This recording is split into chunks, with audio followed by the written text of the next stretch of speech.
Salut les vauriennes.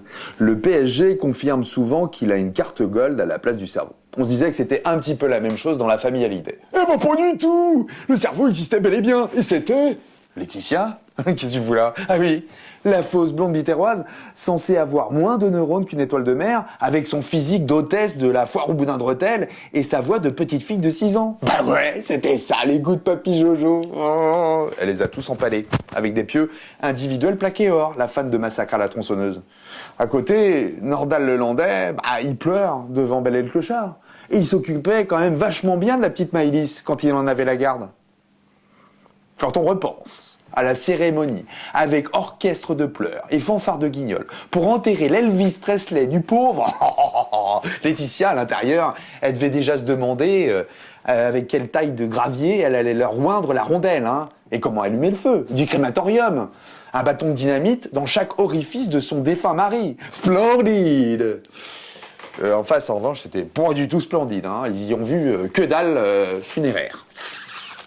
Et pour cause, Laura aura hérité d'un goût immodéré pour l'herbe, les cônes et la poudreuse. David, d'un QI de majorette défoncé 24 heures sur 24.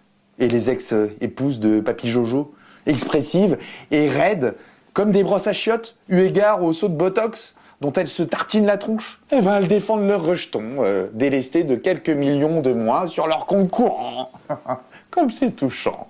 Mais cette histoire d'héritage, c'est avant tout et une bonne partie de rigolade en perspective, mais aussi des injustices sociales phénoménales.